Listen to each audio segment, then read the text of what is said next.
The altered carbon portal is making big news for pioneering hydrogen use in port operations. I'll also cover a big announcement from the UK as they move to supercharge the hydrogen economy through its newly announced subsidy mechanism. What does all this mean for the global hydrogen economy? Well, I'll go over all of this and give you a detailed breakdown on today's Hydrogen Podcast. So the big questions in the energy industry today are: how is hydrogen the primary driving force behind the evolution of energy? Where is capital being deployed for hydrogen projects globally?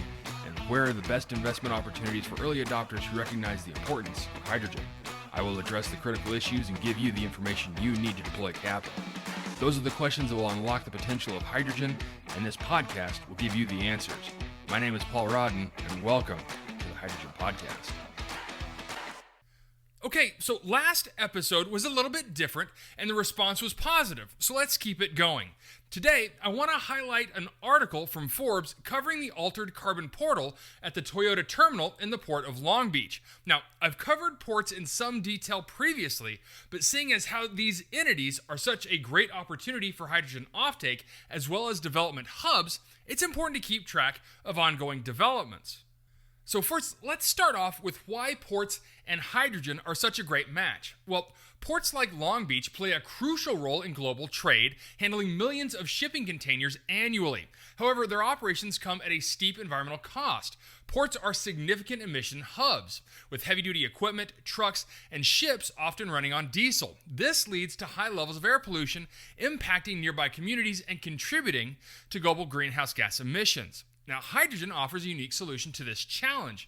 The first is zero emissions. Hydrogen-powered machinery releases only water vapor, eliminating the carbon footprint of port operations. The other is high energy density. So unlike batteries, hydrogen's energy density makes it ideal for heavy-duty applications. Equipment like cranes, forklifts, and trucks can operate longer without needing frequent refueling.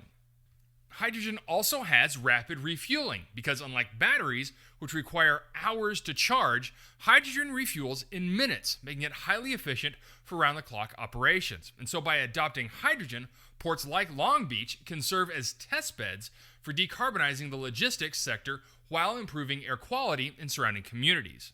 But what exactly is the altered carbon portal? Well, the altered carbon portal at Toyota's terminal is a showcase of hydrogen innovation applied to port operations.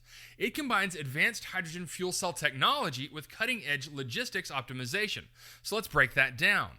Hydrogen fuel cells for heavy equipment. Hydrogen fuel cells are being integrated into port vehicles, including yard trucks, forklifts, and cargo handlers. These vehicles perform just as efficiently as their diesel counterparts, but without the harmful emissions. We also have on-site hydrogen production and refueling there. They have an on-site hydrogen production facility using electrolyzers powered by renewable energy like solar or wind. This ensures hydrogen produced is green and has a net zero carbon footprint. And the hydrogen produced is stored in advanced tanks, ready to refuel vehicles in minutes, supporting seamless port operations. There's also digital optimization. Advanced software systems monitor energy consumption, vehicle performance, and emissions reductions in real time. This data helps optimize operations, ensuring maximum efficiency and minimal environmental impact while creating a replicable model for other ports globally. And so by implementing this integrated system, Toyota is setting the stage for how ports can transition to sustainable operations while maintaining efficiency and cost effectiveness. In last episode, I mentioned Section 48E, but how does Section 48E support projects like this? Well, the financial feasibility of projects like the altered carbon portal is bolstered by these federal incentives, particularly the Section 48E investment tax credit. Now, the Section 48E allows projects like Toyota's to claim up to 30% of eligible costs for clean energy investments, such as hydrogen production and storage. And as of 2025, there will be technology-neutral support. The ITC applies to hydrogen regardless of its use, whether for port operations, transportation, or industrial processes. This flexibility ensures hydrogen's versatility is fully supported. And we also have the energy community bonus. And ports like this often qualify as energy communities due to their industrial nature and proximity to communities impacted by pollution. This makes them eligible for a 10% bonus credit, further reducing costs. These financial incentives make hydrogen adoption more attractive, helping projects like Toyota's scale faster while paving the way for broader industry adoption. So why does this matter for hydrogen? Well, the implications of the altered carbon portal extend far beyond the Port of Long Beach, and here's why this project is transformative for the hydrogen economy. The first is that we're going to have wider adoption. If this is successful, the project provides a scalable model for ports worldwide to decarbonize operations.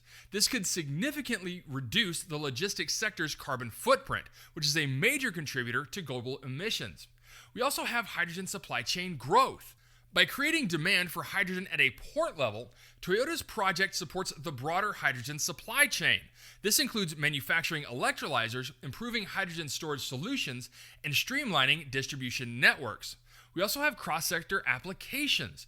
Lessons learned from hydrogen-powered port operations can be applied to other sectors, such as manufacturing, heavy transport, and even aviation.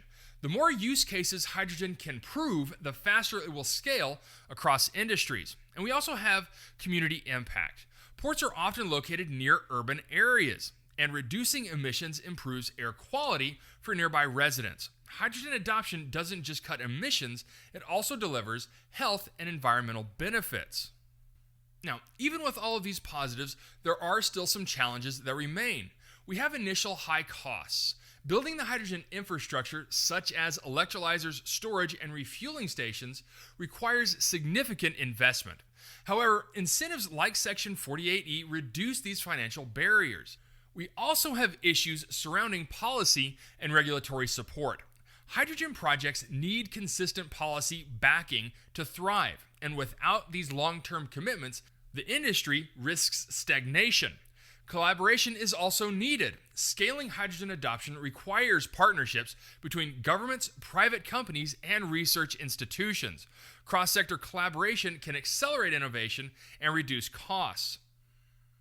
But even still, I believe that the opportunities far outweigh these challenges. Hydrogen's versatility and environmental benefits position it as a cornerstone of the clean energy transition, as well as help drive energy security.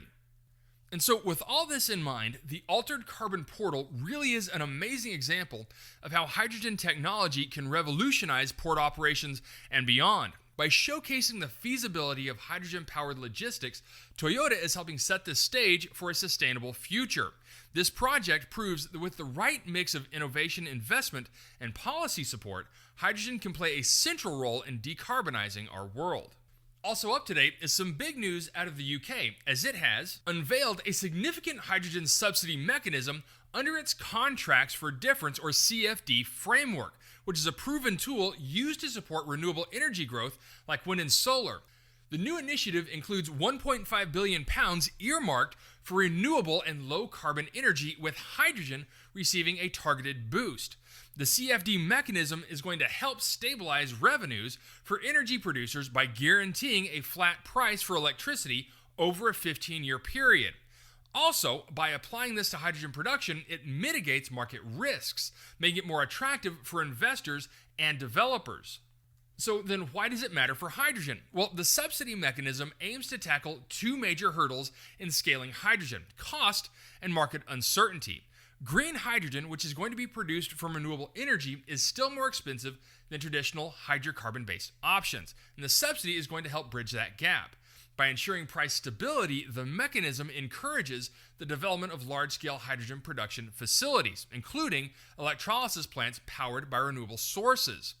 Now, this aligns with the UK's broader commitment to decarbonize heavy industries, transport, and heating, areas where hydrogen is expected to play a crucial role. So then, what does the impact on the energy landscape look like? Well, the CFD framework has been instrumental in expanding offshore wind in the UK. Applying this to hydrogen could replicate similar success. Analysts predict that the mechanism will support the deployment of gigawatts of clean hydrogen capacity by 2030. And so industries like steel, cement, and chemicals stand to benefit from access to affordable green hydrogen. It also supports UK's net zero goals by 2050, reinforcing its leadership in clean energy technologies globally. However, there are some challenges. Now, critics highlight the need for clearer targets and infrastructure to distribute hydrogen efficiently. and the mechanism's impact will depend on coordination with other policies. This includes energy storage and grid updates. And so I would say that the UK's hydrogen subsidy mechanism is a bold step towards decarbonization, but it's also a race against time. With global players investing heavily in hydrogen, the UK must scale quickly to maintain its edge. And as this policy unfolds, it's going to be fascinating to see how it transforms the hydrogen economy, from industrial use to transportation and beyond. All right, that's it for me, everyone. If you have a second, I would really appreciate it if you could leave a good review on whatever platform it is that you listen to. Apple Podcasts, Spotify, Google, YouTube, whatever it is. That would be a tremendous help to the show. And as always, if you ever have any feedback, you're welcome to email me directly at info@thehydrogenpodcast.com. So until next time, keep your eyes up and honor one another. Hey, this is Paul. I hope you liked this podcast. If you did and want to hear more, I'd appreciate it if you would either subscribe to this channel on YouTube or connect with your favorite platform through my website at www.thehydrogenpodcast.com. Thanks for listening. I very much appreciate it. Have a great day.